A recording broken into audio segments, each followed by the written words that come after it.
National aeronautical and space administration अमेरिकी space agency है जो अंतरिक्ष में अपने नए नए कारनामों को अंजाम देती रहती है।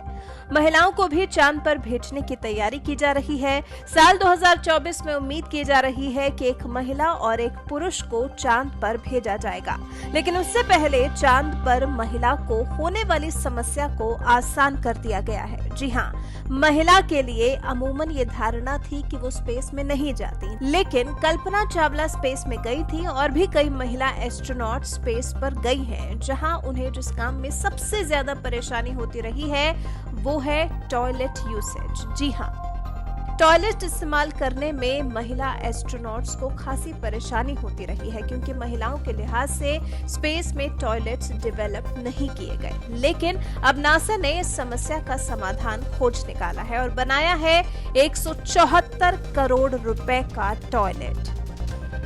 नासा के सेंटर से नॉर्थरोप ग्रमन एंटियर्स रॉकेट लॉन्च किया गया और भारत की पहली महिला अंतरिक्ष यात्री कल्पना चावला के नाम से सिग्नस कार्गो स्पेसक्राफ्ट के साथ जाने वाले आइटम्स में एक यूनिवर्सल वेस्ट मैनेजमेंट सिस्टम भी भेजा गया।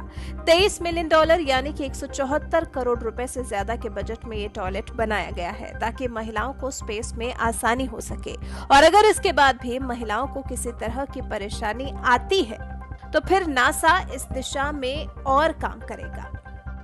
इस खास टॉयलेट को बनाने में पूरे 6 साल का वक्त लगा है। अभी तक स्पेस में इस्तेमाल की जाने वाली माइक्रो ग्रेविटी टॉयलेट सिर्फ पुरुषों को ही ध्यान में रखकर बनाए जाते रहे थे, लेकिन महिला एस्ट्रोनॉट्स की संख्या बढ़ने के साथ ही खास टॉयलेट की जरूरत महसूस हुई और बना दिया गया यूनिवर्सल वेस्ट मैनेजमेंट।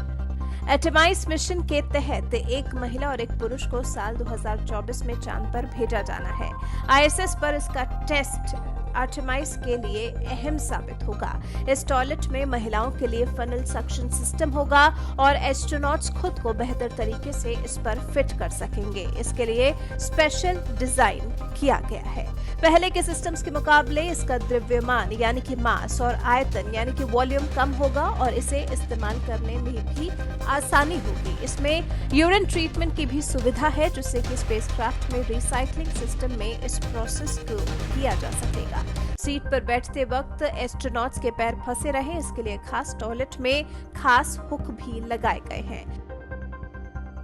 दरअसल ये काम इतना भी आसान नहीं था। स्पेसक्राफ्ट में वेस्ट कलेक्शन सिस्टम डेवलप करने में ग्रेविटेशनल फोर्स एक बड़ी चुनौती बन जाता है। खासकर पेशाब और मल को अलग अलग रखना मुश्किल होता है।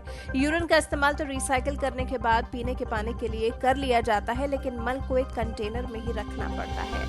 अब ये यूनिसेक्स टॉयलेट कई लिहाज से लाभकर साबित होने वाला है। सिर्फ महिलाओं के ही इस्तेमाल के लिए नहीं, बल्कि इसे महिलाओं और पुरुष दोनों को ध्यान में रखकर बनाया गया है। अब देखना दिलचस्प होगा कि इसका इस्तेमाल कितना कारगर साबित होता है, जिस टॉयलेट को बनाने में पूरे 174 करोड़ रुपए लगे हैं।